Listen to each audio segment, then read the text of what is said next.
নমস্কার বন্ধুরা, আমি আঁখি। আমার চ্যানেল আঁখিস প্যাশানে তোমাদের সবাইকে স্বাগত।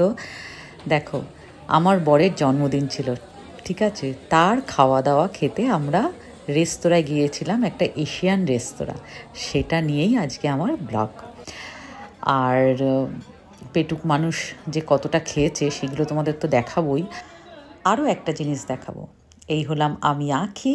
আর দেখো, যেটা দেখাবো বললাম সেটা হচ্ছে বড়দিন আসছে 25শে ডিসেম্বর। বুঝতেই পারছো পুরো ডিসেম্বর মাস পুরোটাই কতটা মানে আলোকিত থাকবে এই শহরটা, ম্যালমো, সুইডেন। আমি বলে দিই যারা নতুন দেখছো, আমি সুইডেনের ম্যালমো শহরে থাকি। চারিদিকে অনেক আগে থেকেই এইসব লাইটিং শুরু হয়ে গেছে। দেখো কি সুন্দর গাছগুলোতে যে এরা লাইটিং করেছে, মানে দেখার মতো। আমি তো থইয়াকে বললাম আজকে খেতে যেতে হবে না, একটু দেরি হয়ে গেছিলো আমাদের।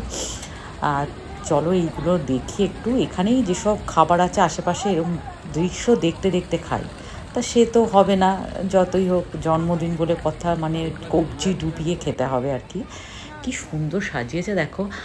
আমার ক্যামেরায় কিন্তু অত ভালো আসছে না যতটা ভালো এরা সাজিয়েছে, খুব সুন্দর। এবারে চলে এসেছি, এই হলো আমাদের রেস্তোরাঁ। এটা একটা এশিয়ান রেস্তোরাঁ। আর এখানকার খুব নামকরা একটা রেস্তোরাঁ এইটা।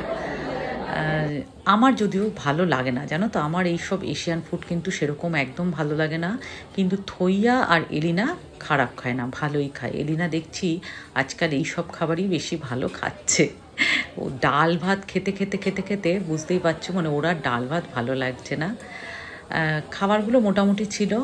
আমি যেহেতু খুব একটা ভালো খাই না, সুশি বলো বা এই ধরনের খাবার, ওই জন্য আমার খুব একটা ভালো লাগেনি। কিন্তু থইয়া বলল খুবই ভালো ছিল, খুবই সুন্দর ছিল। যারা এই ধরনের খাবার ভালোবাসো তাদের জন্য খুবই সুন্দর। চিংড়ি মাছ ছিল, চিকেন ছিল, স্যালমন ফিশ ছিল, এছাড়া অন্যান্য ফিশ ছিল, নানান রকম সুশি ছিল, আর তোমার ল্যাম্ব ছিল, নানান রকম খাবার ছিল। আর এটা ছিল বুফে, তাই জন্য মানে অপশান অনেক অনেক বেশি ছিল। এলিনা তো খুব মজা করে খেয়েছে, এলিনার পাপাও তাই। আর তার সাথে তো কোল্ড ড্রিঙ্কস একটু নিয়েছিলাম। এই দেখো, মেয়ে খুব মজা করে করে খাচ্ছে। আর এই যে গ্রিল করে নিয়ে এসেছিলো, এগুলো একদম তোমার কাঁচা ছিল, চিংড়ি মাছ, নুডলস, আর তাছাড়া নানা রকম ফিশ। বারবিকিউ কাউন্টার ছিল, সেখান থেকে কিন্তু ও সেগুলো নিয়ে এসেছিল। দারুণ দারুণ খেতে ছিল। আর উফ, ওরে বাপরে, খুব ভালো খাচ্ছে। এ দেখো, আমাদের কিন্তু ডেজার্ট চলে এসেছে। ডেজার্টটা আমি কিন্তু খুব ভালো খেয়েছি। দেখো, এই যে এটা কিন্তু কলা দিয়ে করে, এটা আমি খুবই ভালো খাই। আর এখানে এসে প্রথম পেয়েছিলাম এই ডেজার্টটা। ব্লগটা বেশি দূর না, এই পর্যন্ত। তোমাদের কেমন লাগলো জানিও। আর তোমরা সবাই খুব খুব ভালো থেকো।